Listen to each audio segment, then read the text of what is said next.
जय जगन्नाथ, जय जय जगन्नाथ, जय जय श्री जगन्नाथ। परम शास्त्र भागवत श्रवण करुथिले।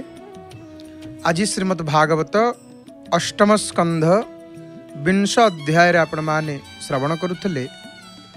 बलिंक अपमान रे असुरंक क्रोध, संग्राम और पाताल प्रवेश।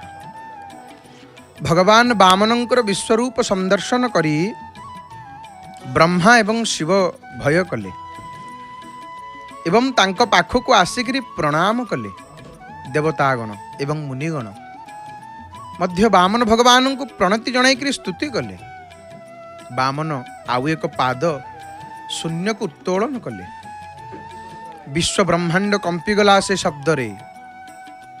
जलराशि तत्क्षणात आसिकरी वामन रूपी भगवानंकर पाद धोईदेला। सही शुद्ध पवित्र जलराशि ब्रह्मा कमंडलू रे रखी विष्णु का पाद धोईदेले। इंद्र सहित सर्वदेवगण प्रभुंकर वंदना गान करी भक्तिपूत प्रणाम जणाइले। असुरगण जानीगले असुर माने वामन साधारण ब्राह्मण नुहंती, से प्रत्यक्ष भगवान। तेणु से माने नानादि अस्त्र धरिकी प्रभु को आक्रमण करने को आगे आसिले। विष्णुगण यार प्रतिरोध कले। घोर रणरे असुरंकर विनाश देखिक बलि मन दुख कले एवं असुरगण को कहले, भाई माने मोर कथा मान, विष्णुगण सह युद्ध कर नाही। दैव आमको साहा नुहंती। ईश्वरंक मायारू आमर परित्राण नाही। बलिंकर कथा शुणी असुरगण क्रोधभर होकर रसातल रे प्रवेश कले। गरुड़ विष्णुंकर आज्ञा पाई वरुण पाश आनी यज्ञशाला रे बलिंकु बांधी देले। चारिआडे पड़गला हाहाकार। असुर माने मन दुख कले। भगवान वामन बलि को कहले, हे नृपवर, तुमे मते एजावत 2 पाद स्थान देइछ, एबे मोर तृतीय पाद पाई स्थान दियो। भूमि आउ गगन को मु 2 पाद रे आच्छादन करी सारी, तेबे जाई तुमर संकल्प पूर्ण हेबो, नहले नरक गति हेबो। 3 भुवन रे तुमर अपजस व्यापी जीवो। एतिकी कहिकरी मौन रहिले वामन भगवान। आपण माने श्रवण करुथिले प्रसंग को। श्रीमद् भागवतर महाप्रभुंकर सुर सेविका सुनाम धन्य सुगायिका प्रणम्य गायिका श्रीमती नमिता अग्रवाल मांकर भावपूर्ण सुमधुर कंठरू भागवत श्रवण करुथिले। आसंता थर श्रीमद् भागवत अष्टम स्कंध 21 अध्याय रे आपण माने जानिबे बलिंक द्वारा वामनं को स्तुति, प्रह्लादं को आगमन एवं बलि राजा मोक्षण। भीमस्यापि रणे भंगो मुनेरपि मतिभ्रमः, यदि शुद्धम अशुद्धम वा मम दोषो न विद्यते। भागवत श्रवण करुथिले महाप्रभुंकर दर्शन करी। सुंदर दर्शन। आउ प्रभुंकर दर्शन क्यों समय आम करुचे ना संध्या समय। संध्या समय रे दर्शन एवं ई संध्या समय रे आमे गोटे ध्वनि शुणी थाउ। केतेबेले ना प्रभुंकर जेतेबेले आळती हुए, से आळती समय रे घंट बाजी थाए, मर्दल बाजी थाए, अनेक प्रकार वाद्य भितर गोटे वाद्य शंख। शंख वाद्य, शंख ध्वनि, शंखर शब्द मध्य आम शुणी थाउ। तो शंख ध्वनि कहीं करा जाई थाए, कहीं शंख बाजी थाए। आपण मानक घरे मध्य शंख निहाती थिबो। शंख घरे रखिले कौन हुए? शंख घरे प्रत्येक दिन बाजिले से घरे रे कौन ही थाए? शंख बाजिले लाभ कौन? शंख किपरि बजेइबे, केते थर बजेइबे शंख? जदि शंख रखिछंती क्यों क्यों नियम पालन करिवे? ए संपर्क रे विस्तृत भाव रे आमे चर्चा करिबा। सर्वादु य अकिंचन आपण मानंकु तार हृदयर गभीरतम प्रदेशरु विपुल श्रद्धा भक्ति सम्मान अर्पण करुछु मोर बापा माँ भाई भौणी मानंकु। कि सुंदर बड़ देउळ, कि सुंदर महाप्रभुंकर श्रीमुख दर्शन करुचे। सिंहद्वार पतित पावन नारायणंकर एवं श्रीमंदिर संपूर्ण रूप से बड़ देउळ को आपण माने देखुछन। महाप्रभुंकर बड़ देउळ तो महाप्रभुंकर श्रीमंदिर सुंदर भाव रे दर्शन करुचे। प्रभुंकर दर्शन मंगलमय प्रभुंकर दर्शन संध्या समय पुणी आज बुधवार जहाँकि जो बार हूँ संपूर्ण रूप से भगवान गणेश को समर्पित एवं महाप्रभु ही सबुरी रूप रे प्रतिभात। प्रभु गजानन वेश हुंती देवस्नान पूर्णिमा से ही सबुरी रूप रे से भक्त जितेबाला आसंती प्रभु को दर्शन करी कहती ध्येयं वदन्ति शिवमेव हि केचिदन्ये शक्तिं गणेशमपरे तु दिवाकरं वै रूपैस्तुतैरपि विभासि यतस्त्वमेव तस्मात् त्वमेव शरणं मम दीनबन्धु। कहीं कहीं शिवं को अन्य माने शक्ति को कहीं कहीं गणेशं को आउ अपर भक्त माने सूर्यनारायण को ध्यान योग्य ध्येय बोली कही था स्मरण योग्य बोली कहती। परंतु हे महाप्रभु ये सबुरी रूपरे समस्त रूपरे आपण ही प्रकाशमान होती तेणु हे दीनबंधु आपण ही मोर शरण तस्मात् त्वमेव शरणं मम दीनबंधु। दीनबंधु कृपा सिंधु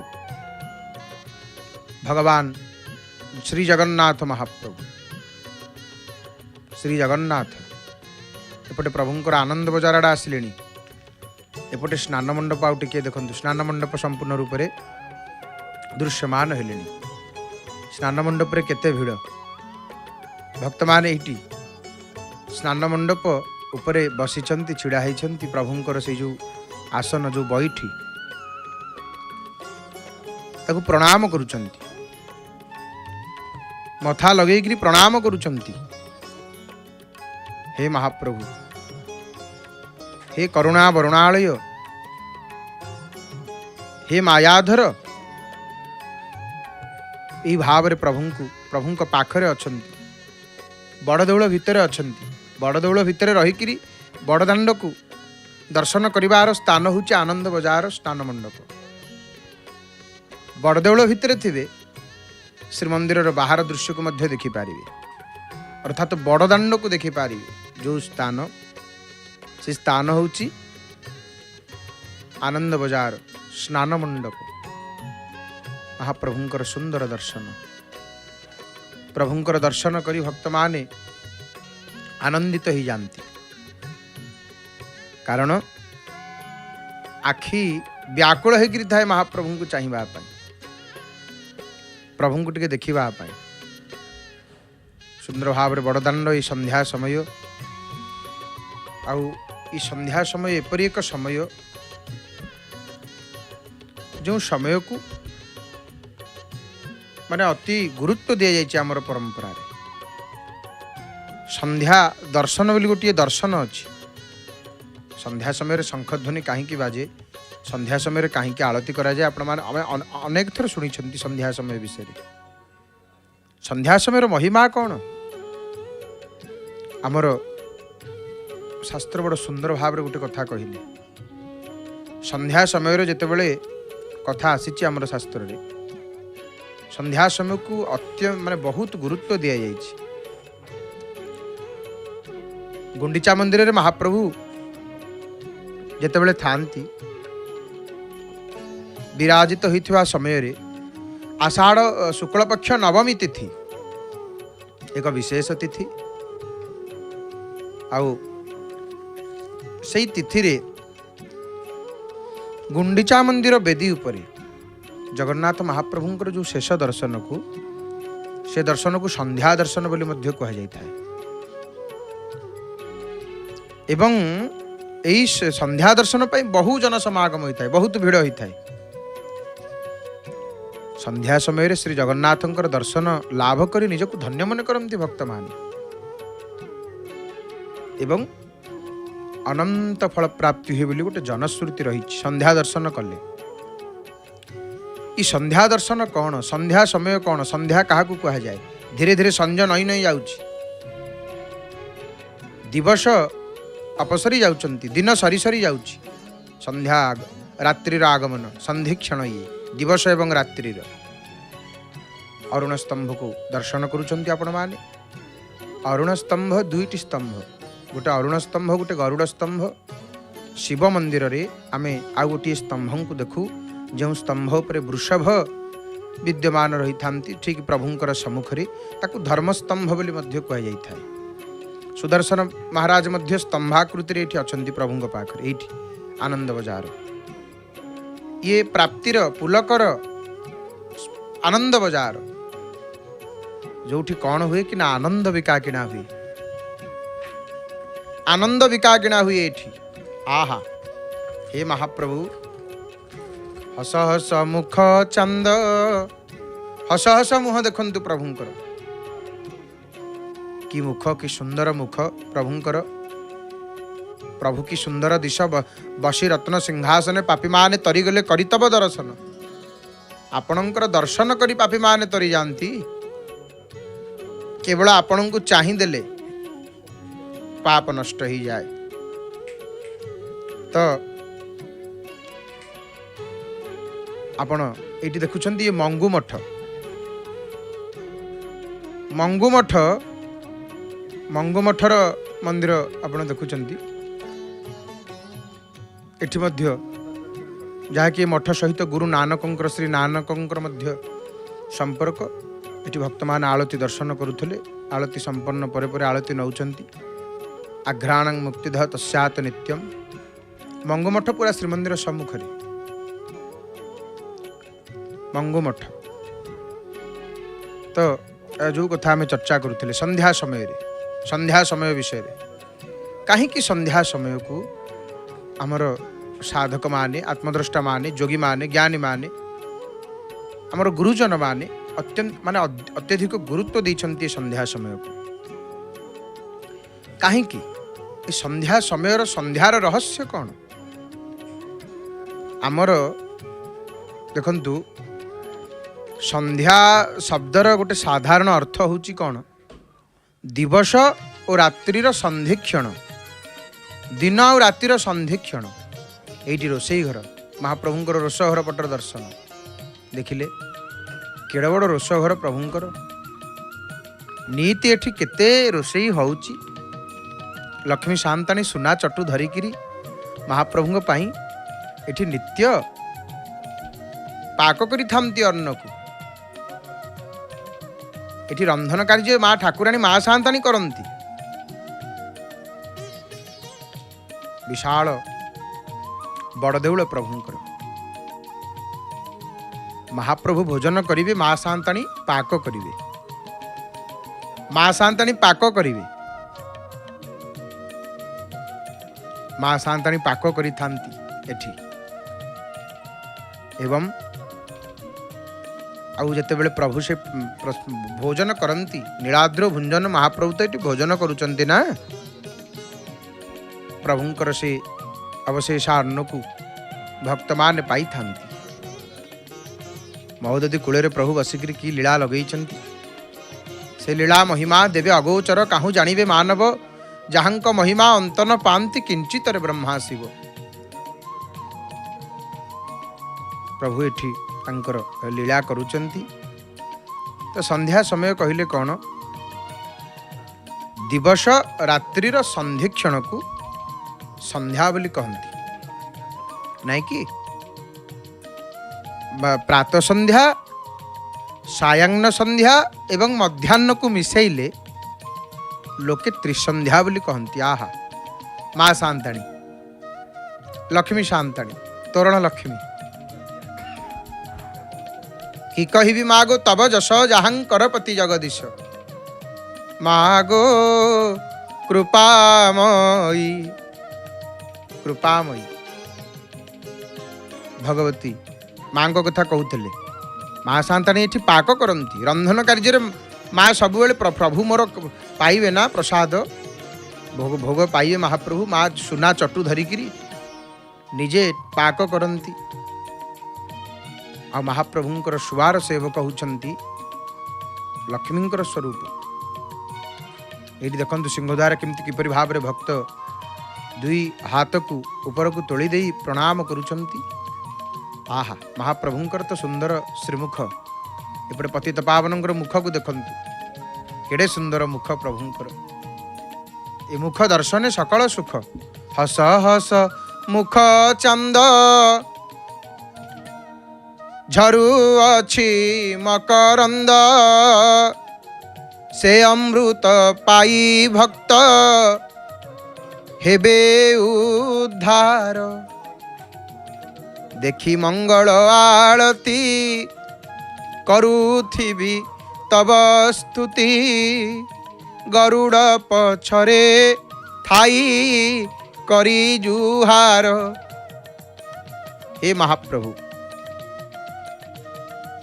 हस हस मुख चांद, जो मुखरू अमृत झरुची मकरंद झरुची। एपटे रोषघर, जो रोषघर कथा आपण माने तो शुणुछंती। जय जगन्नाथ टीवी रे महाप्रभुंकर संपर्क रे अनेक कथा आपण माने शुणुछंती, अनेक कथा दर्शन करुछंती। संपूर्ण रूप से श्री जगन्नाथ महाप्रभुंकर अभय चरणारविंद जुगल रे समर्पित होइथिबा एकमात्र ओडिया सैटेलाइट चैनल जय जगन्नाथ टीवी। घरे बसिकरी निजर टीवी पर्दारे पुरीरू प्रत्येक दिन महाप्रभुंकर सीधा प्रसारण रे दर्शन सह नरेंद्र पुष्करिणी दर्शन, 18 नला दर्शन, 18 नलारू नीलचक्र दर्शन, माँ बाटमंगलांकर दर्शन, चारिद्वार विभिन्न मठ दर्शन सहित 12 नृसिंहंकर संध्या आळती, दक्षिण द्वार हनुमानंकर संध्या दर्शन और आळती, महोदधि आळती दर्शन, पुणी महाप्रभुंकर वर्ष सारा होथिबा समस्त बाहर दिव्य लीलार सीधा प्रसारण देखंतु केवल जय जगन्नाथ टीवी रे। एहिपरि दर्शन महाप्रभुंकर। आ प्रभु जेतेबेले महाप्रभु को मुख को चाहिए देखुना प्रभु सब हसुंट हसुंट आ जगत को वार्ता दौरान सब हसे सब हसी हसी हसिकी जीवन को बीतेवा दरकार, हसवा दरकार। को जाना केतेबेले कहार कौन हो आम किए जानीचे। तो संध्या समय कथा जितेबले आमे कहूलु आपण को ये संध्या प्रातः संध्या मध्याह्न संध्या सायं संध्या ये तीन समय तीनटा बेला को त्रिसंध्या बोली कहती, लोके त्रिसंध्या बोली कहती। एवं त्रिसंध्या करवा उचित बोली शास्त्र निर्देश करिसेंती। आमे सनातनी हिंदू हिसाब से तीन बेला तीनटा समय मन रखा पड़ो। सकाळ बेला, द्विपहर बेला, सकाळ बेला केतेबेले ब्राह्म मुहूर्त रे, मध्याह्न समय द्विपहर गोटे आ संध्या समय वर्तमान जो समय चलती। प्रभु को टिके स्तुति करवा दरकार, चिंतन करवा दरकार प्रभु को त्रिसंध्या बोली कह जाए। विप्र माने तांकर स्वतंत्र भाव में वैदिक संध्या करिवे। चारि वर्णंकर संध्यार व्यवस्था रही एवं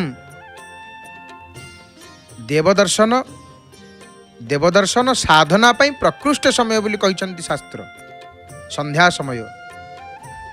संध्या समय संधिक्षण देवतांकर आराधना, देवतांकर दर्शन ये सब करबा पई गोटे प्रकृष्ट समय। न दिवा पूजयेत देवं नक्तं नैव च सर्वदा पूजयेत देवं दिवा नक्तं विवर्जयेत। हमर कहगलानी दिवसर देवता को संवर्धना रूपक पूजा करवा उचित नुह, रात्रि काल केबे नुह, किंतु सर्वदा सब समय पूजा करवा उचित। दिवस एवं रात्रि को विशेष रूप से वर्जन करवा उचित। साधारण भाव में आम मैंने यार लौकिक अर्थ को ग्रहण कले द्वंद्व हेब, द्विधाग्रस्त होवार संभावना रही। प्रत्येक व्यक्ति श्वास देखंतु, निश्वास प्रश्वास आमर केमती जाउछि। आमर निश्वास गोटे विशेष रीति मध्य प्रवाहित होता है। केतेबेले आमर निश्वास बाँ पटे रंध्रे केतेबेले जाए, पुणी केतेबेले डाहाण पटे दक्षिण, केतेबेले बाम, केतेबेले दक्षिण, पुणी केउ केउ समय रे आमर श्वास उभय नासारंध्र मध्य समभाव प्रवाहित हुए। ମାନେ ଦେଖିବେ ଦୁଇଟି ଯାକ ନାକରୁ ସମାନ ଭାବରେ ନିଶ୍ୱାସ ଯାଉଥିବ। ଯେତେବେଳେ ବାମ ପଟେ ନିଶ୍ୱାସ ଯାଉଥାଏ, ଶ୍ୱାସ ପ୍ରବାହିତ ହେଉଥାଏ, ସେ ସମୟକୁ ଯୋଗୀମାନେ ଶାସ୍ତ୍ରକାରଗଣ ମାନେ ରାତ୍ରି ବୋଲି କହିଛନ୍ତି। ସେଟା ହେଲା ରାତି। ଡାହାଣ ପଟେ ଯେତେବେଳେ ଯାଉଥାଏ ସେ ସମୟକୁ ଦିବସ ବୋଲି କହନ୍ତି। ଆଉ ଯେତେବେଳେ ଉଭୟ ପୁଡ଼ାରେ ପ୍ରବାହିତ ହୋଇଥାଏ ସେ ଅବସ୍ଥାକୁ ସନ୍ଧ୍ୟା ବୋଲି କହିଛନ୍ତି। ବାଁ ପଟେ ଯେତେବେଳେ ଶ୍ୱାସ ଯାଉଥାଏ ଇଡ଼ା ନାଡ଼ି ମଧ୍ୟରେ, ଦକ୍ଷିଣ ପୁଡ଼ାରେ ଶ୍ୱାସ ପ୍ରବାହ ପିଙ୍ଗଳା ନାଡ଼ି ମଧ୍ୟରେ, ଆଉ ଉଭୟ ପୁଡ଼ାରେ ଯେତେବେଳେ ଯାଉଥାଏ ସୁଷୁମ୍ନା ମଧ୍ୟରେ ଶ୍ୱାସ ପ୍ରବାହ ବୋଲି କହନ୍ତି ଯୋଗୀମାନେ। ଆଉ ଯେତେବେଳେ ବାଁ ପଟେ ନିଶ୍ୱାସ ଯାଉଥିବ ଆପଣ ଲକ୍ଷ୍ୟ କରିବେ ସେ ସମୟରେ ତନ୍ଦ୍ରା, ଶୈଥିଲ୍ୟ, ତାମସିକ ବୃତ୍ତି ଜାଗ୍ରତ ହେବ ଆମ ଭିତରେ। ଡାହାଣ ପଟେ ଯେତେବେଳେ ଯାଉଥିବ କର୍ମ ପ୍ରବଣତା, ଚଞ୍ଚଳତା, ରାଜସିକ ପ୍ରଭାବ ସୃଷ୍ଟି ହେବ, ମାନେ ମନ ଚଞ୍ଚଳ ରହିବ ଆଉ କର୍ମ ପ୍ରବଣତା ମାନେ ଏହିପରି ଭାବରେ ଭାବନା। କିନ୍ତୁ ଯେତେବେଳେ ଦୁଇ ପଟେ ଯାଉଥିବ ଉଭୟ ପୁଡ଼ାରେ ଶ୍ୱାସ ପ୍ରବାହ ସେ ସମୟରେ ଚିତ୍ତସ୍ଥୈର୍ଯ୍ୟ, ସାତ୍ବିକ ଭାବ ସୃଷ୍ଟି ହୁଏ। ସେଥିପାଇଁ ସନ୍ଧ୍ୟା ସମୟକୁ ଗୁରୁତ୍ୱ ଦିଆଯାଇଛି, ସନ୍ଧ୍ୟାକୁ ଶ୍ରେଷ୍ଠ ବୋଲି କୁହାଯାଇଛି। ଏ ସନ୍ଧ୍ୟା ସମୟ ହେଉଛି ସାଧନ ଉପଯୋଗୀ। ଯେତେ ପାରିବେ ନାମ ଜପ କରିବେ, ପ୍ରଭୁଙ୍କୁ ଡାକିବେ, ଈଶ୍ୱରଙ୍କୁ ଚିନ୍ତନ କରିବେ। ସନ୍ଧ୍ୟା ସମୟରେ କିଛି ତ ହୁଏ ନା ନାଇଁ? ତ ସର୍ବଦା ପୂଜେତ ଦେବଂ, ସର୍ବଦା ଆତ୍ମଜାଗରଣ ଅବସ୍ଥା ଶ୍ରୀ ଜଗନ୍ନାଥ ଚେତନାରେ ଓତପ୍ରୋତ ହୋଇକରି ରହିବା ଉଚିତ। ଶ୍ୱାସ ନିୟନ୍ତ୍ରଣ ହିଁ ଆତ୍ମନିୟନ୍ତ୍ରଣ। ସନ୍ଧ୍ୟା ଶବ୍ଦର ବାସ୍ତବ ଅର୍ଥ ହେଉଛି କ'ଣ ନା ସମ୍ୟକ ଧ୍ୟାନ। ସମ୍ୟକ ଧ୍ୟାନ ହେଉଛି ସନ୍ଧ୍ୟା। ସନ୍ଧ୍ୟା ଦର୍ଶନ ହେଉଛି ସମ୍ୟକ ଧ୍ୟାନ ଦ୍ୱାରା ଶ୍ରୀ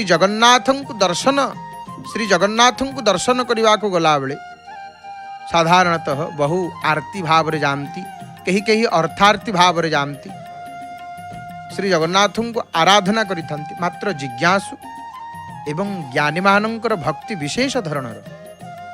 ଗୀତାରେ ମହାପ୍ରଭୁ କହିଲେନି କି ତେଷାଂ ଜ୍ଞାନୀ ନିତ୍ୟଯୁକ୍ତଃ ଏକ ଭକ୍ତିର୍ବିଶିଷ୍ୟତେ ପ୍ରିୟୋ ହି ଜ୍ଞାନିନୋତ୍ୟର୍ଥ ମହଂ ସଚ ସମପ୍ରିୟଃ। ଆର୍ତ, ଅର୍ଥାର୍ଥୀ, ଜିଜ୍ଞାସୁ ଆଉ ଜ୍ଞାନୀ, ଇଏ ଚାରି ଶ୍ରେଣୀର ଭକ୍ତମାନଙ୍କ ମଧ୍ୟରେ ଭଗବାନ କହୁଛନ୍ତି ଜ୍ଞାନୀ ପୁରୁଷ ହିଁ ମୋର ଶ୍ରେଷ୍ଠ ଭକ୍ତ। ଜ୍ଞାନୀ କିପରି ଶ୍ରେଷ୍ଠ? ଜ୍ଞାନୀ ନିତ୍ୟଯୁକ୍ତ, ଦିନ ରାତି ତାଙ୍କୁ ସ୍ମରଣ କରୁଥାଏ, ସବୁବେଳେ ତାଙ୍କୁ ଭଜୁଥାଏ, କେବେ ହେଲେ ବିସ୍ମୃତ ହୁଏ ନାହିଁ, ତାଙ୍କୁ ଭୁଲିଯାଏ ନାହିଁ। ଶ୍ୱାସେ ଶ୍ୱାସେ ତାଙ୍କରି ନାମ। ନିଶ୍ୱାସ ନଉଥବ ଜଗନ୍ନାଥ, ନିଶ୍ୱାସ ଛାଡୁଥବ ଜଗନ୍ନାଥ, ବସିଲେ ଉଠିଲେ ଜଗନ୍ନାଥ, ଜଗନ୍ନାଥଙ୍କ ବିନା ବଞ୍ଚିପାରେ ନାହିଁ ଭକ୍ତ। ମୋରି ଧ୍ୟାନରେ, ଭଗବାନ କହୁଛନ୍ତି ମୋରି ଧ୍ୟାନରେ ସେ ରତ। ଭୋଜନ, ଶୟନ, ଯାତ୍ରା, ଉପବେଶନ, ଦଣ୍ଡାୟମାନ, ସବୁ ସମୟରେ, ସମସ୍ତ ସମୟରେ, ସମସ୍ତ କାର୍ଯ୍ୟରେ ସେ ମୋତେ ହିଁ ସ୍ମରଣ କରିଥାଏ। ତେଣୁ ମୁଁ ଏବଂ ମୋର ବୋଧ ହିଁ ଆସକ୍ତିର ସୂଚକ। ଅହମ୍ ଜ୍ଞାନ ନଷ୍ଟ ହେଇଗଲେ, ସୋହମ୍ ଜ୍ଞାନ ଯେତେବେଳେ ଉଦୟ ହେଇଯିବ, ଅହମ୍ ଜ୍ଞାନ ନଷ୍ଟ ହେଲେ ଜ୍ଞାନୀ ହେବା ସମ୍ଭବ ନୁହଁ। ଅହମ୍ ଜ୍ଞାନ ନଷ୍ଟ ନ ହେଲେ ଜ୍ଞାନୀ ହେବା ସମ୍ଭବ ନୁହଁ। ଅହମ୍ ଜ୍ଞାନ ନଷ୍ଟ ହେବାର ଅଛି। ଆଉ ଜ୍ଞାନୀ ନହେଲେ ଏକ ଭକ୍ତି ବା ନିତ୍ୟଯୁକ୍ତ ଅବସ୍ଥା ଲାଭ କରି ହେବ ନାହିଁ। ଜ୍ଞାନୀ ମୋର ଅତ୍ୟନ୍ତ ପ୍ରିୟ, ମୁଁ ଜ୍ଞାନୀର ଅତ୍ୟନ୍ତ ପ୍ରିୟ, ପରସ୍ପରକୁ ଏକାନ୍ତରେ ନିବିଡ଼ ଭାବରେ ଭଲ ପାଉ। ଭଗବାନଙ୍କର କଥା ଇଏ ଭଗବାନ କହୁଛନ୍ତି। ତେଣୁ ଏ ସନ୍ଧ୍ୟା ସମୟରେ କେତେ ମହିମା ଦେଖନ୍ତୁ। ଆଉ ଏ ସନ୍ଧ୍ୟା ସମୟରେ ଆମର ଘରେ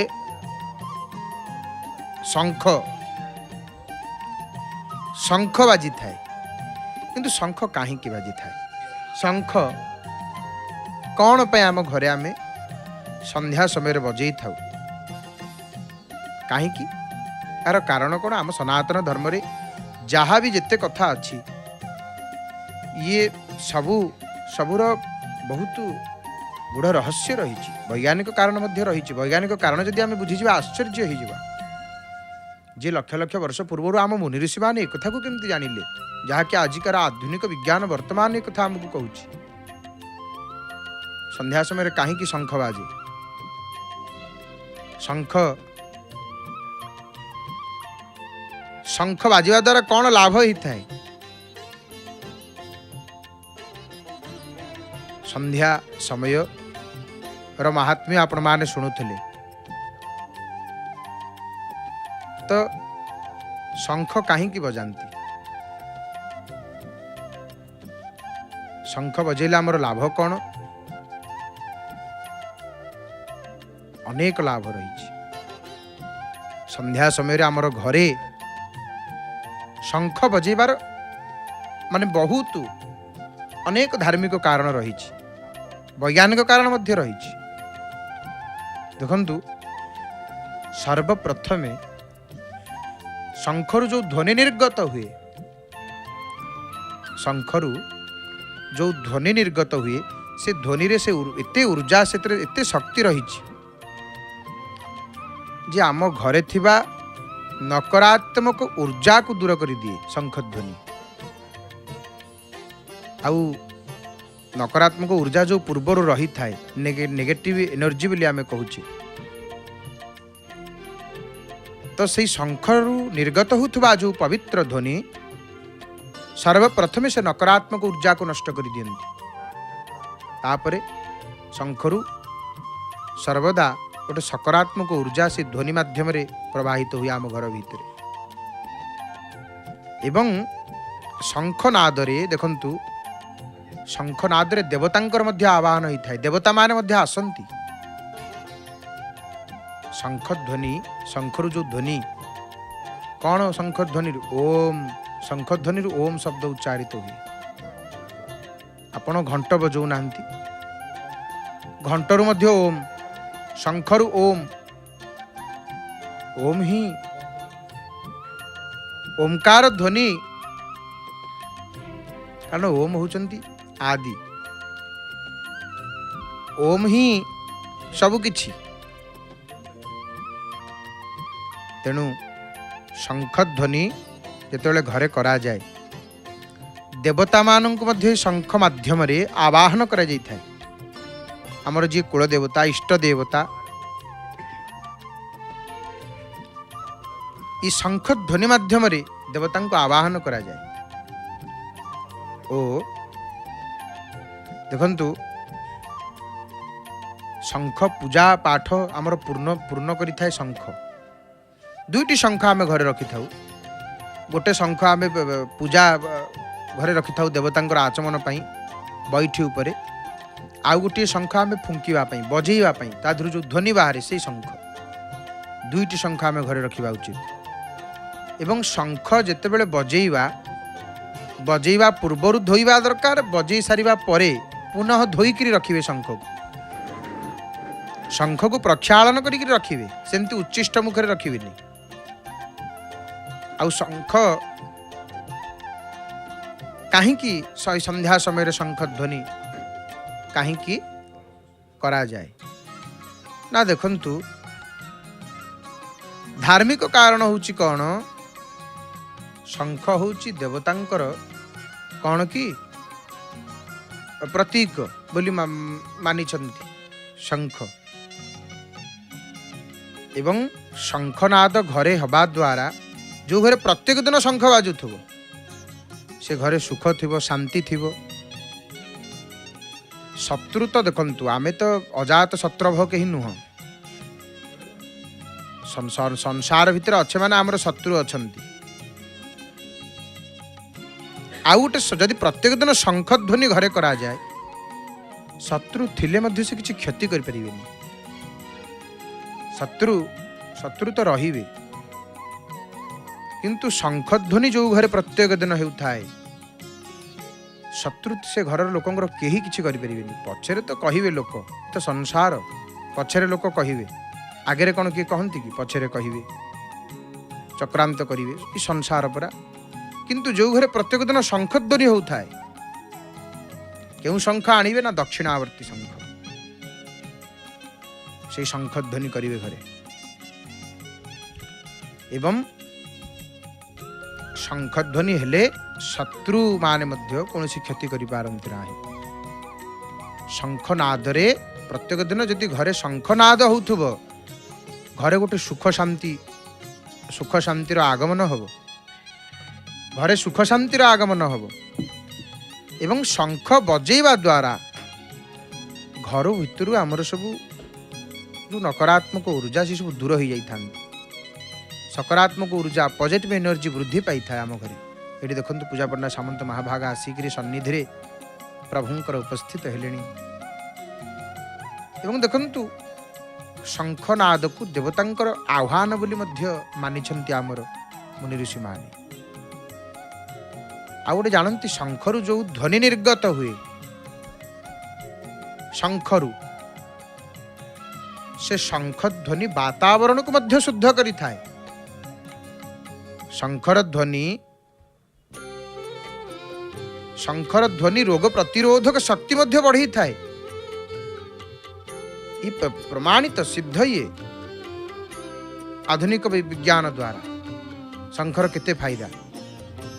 ଆମେରିକାର ଏକ ବୈଜ୍ଞାନିକ ଗୋଷ୍ଠୀ ମାନେ ଯେତେବେଳେ ରିସର୍ଚ୍ଚ କଲେ, ପରେ ଗବେଷଣା କଲେ, ଶୋଧ କଲେ, ସେ ଦେଖିଲେ ଏତେ ଶଙ୍ଖରେ ଏତେ ଶକ୍ତି ରହିଛି ନା ନାଇଁ, ଶଙ୍ଖର ଏତେ ମହିମା।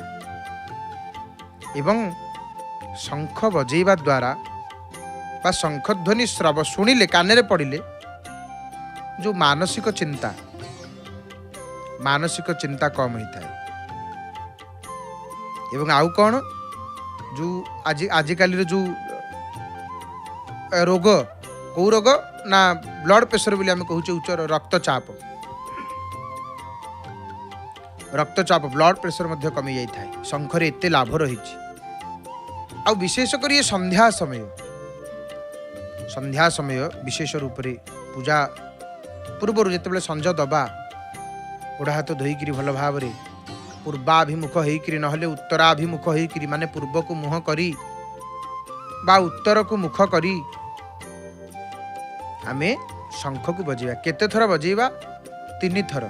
3 ଥର ଅଧେ, 3 ଅଧେ ଆମେ 3 ଥର ବଜେଇକି ଆଉ ଗୋଟେ ଥର ବଜେଇବା। ପୁରୀରେ ଏହିପରି ଭାବରେ ବଜେଇଥାନ୍ତି ଶଙ୍ଖଧ୍ୱନି।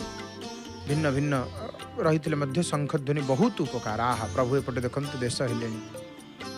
ଅବଶିଷ୍ଟ ଯେଉଁ ମାଳ ରହିଥାଏ, ସେ ମାଳକୁ ପୂଜା ପଣ୍ଡା ସାମନ୍ତ ମହାଭାଗ ଅର୍ପଣ କରୁଛନ୍ତି ପ୍ରଭୁଙ୍କୁ। ପରେ ପରେ କର୍ପୂର ଲାଗି, ତାପରେ ପରେ ସନ୍ଧ୍ୟା ସମୟର ଆଳତି। ତ ସନ୍ଧ୍ୟା ସମୟରେ ଶଙ୍ଖ ବଜେଇବାର ଆମର ପରମ୍ପରା ଅଛି ନା ନାଇଁ? ଏବଂ ଘରେ ଶଙ୍ଖ ବଜେଇବା ଦ୍ୱାରା ପ୍ରତ୍ୟେକ ଦିନ କ'ଣ ହେଇଥାଏ ନା ସକାରାତ୍ମକ ଉର୍ଜା କ୍ରିୟାଶୀଳ ହେଇକି ରହିଥାନ୍ତି। ଆମର ଶାସ୍ତ୍ରରେ ମଧ୍ୟ ଏମିତି ମଧ୍ୟ କୁହାଯାଇଛି, ଶଙ୍ଖ ବଜେଇବା ଦ୍ୱାରା ଘର ଭିତରେ ସକାରାତ୍ମକତା ଆସିଥାଏ। ଘର ଭିତରେ ଆମର କାହିଁକି ଅଶାନ୍ତି ହୁଏ, କାହିଁକି କଳହ ହୁଏ? ସମସ୍ତେ ସେଇ ଘରେ ଥିବେ, ହଠାତ୍ ଝଗଡ଼ା ହେଇଯିବ, ହଠାତ୍ ସବୁ ଠିକ୍ ଠାକ୍ ଥିବ, ହଠାତ୍ କିଛି ଗୋଟେ ବିଘ୍ନ ହେଇଯିବ। କାହିଁକି?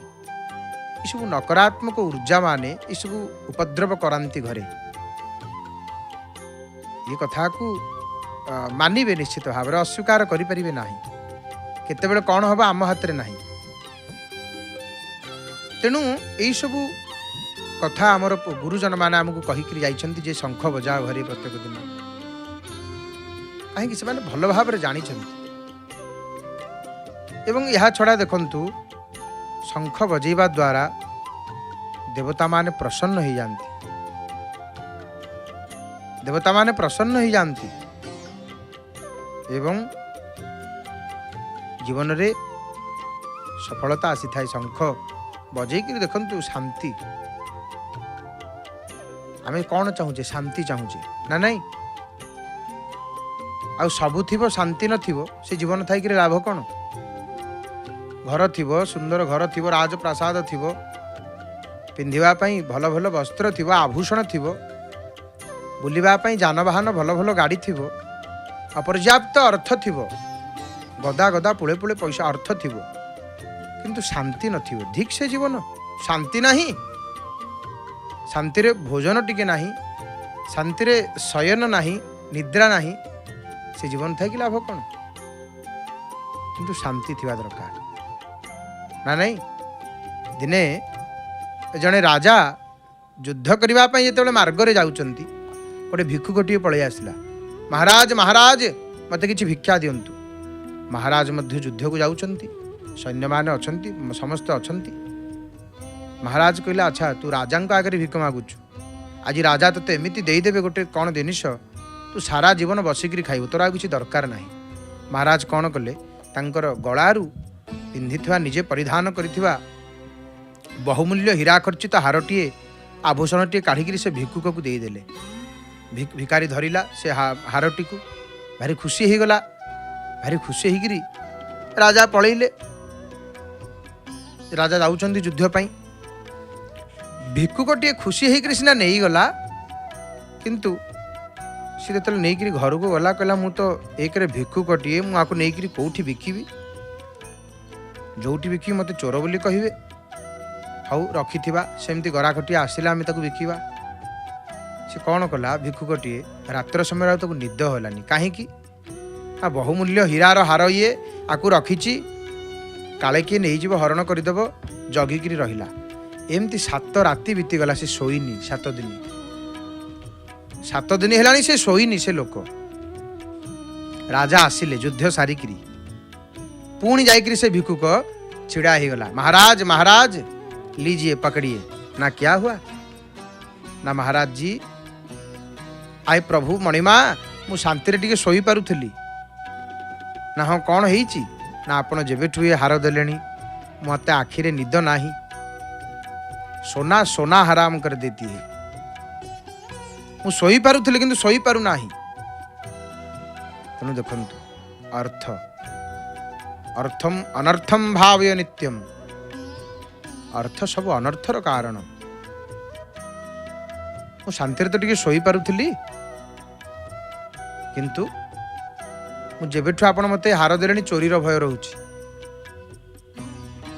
शांति दरकार जीवन में सब थी जदि शांति नथिबो कि लाभ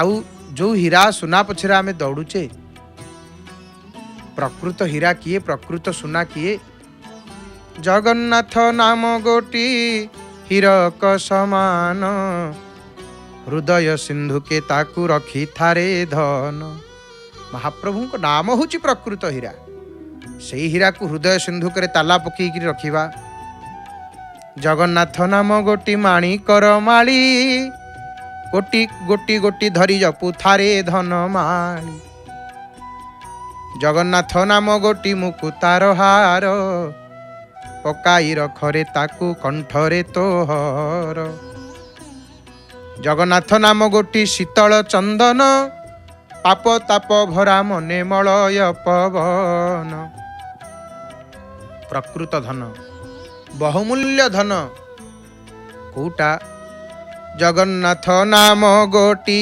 बहु मूल्य धन मनर मंदिरे ताला देई रख मन महाप्रभु नाम को जे संचय करिक रखी पारी से ही प्रकृत धनवान संसार रे प्रकृत धनी किए जे भगवानंकर नाम को प्रभुंकर नाम को जी संचय करुची सी ही संसार रे प्रकृत धनी किए प्रकृत धनी ये भगवानंकर नाम को संचय करी जानी सेला संसार रे प्रकृत धनी तो महाप्रभु को नाम ही सब किछि जगन्नाथ नाम गोटे अमृत समान पान कले साहा हे भक्त प्राणधन जगन्नाथ नाम गाई सदा नाचुले जगन्नाथ नाम सुधा सदा पान कले आसंतु महाप्रभुंकर से संध्या समय आरती को दर्शन करवा संगीतमय परिवेश रे कंठदान करिसेंति महाप्रभुंकर स्वर सेविका सुनामधन्य सुगायिका श्रीमती नमिता अग्रवाल मांकर भावपूर्ण सुमधुर कंठरु भावपूर्ण भजन को श्रवण करी संगीतमय परिवेश रे संध्या आरती दर्शन जय जय जगन्नाथ जय जय जगन्नाथ जय जय श्री जगन्नाथ।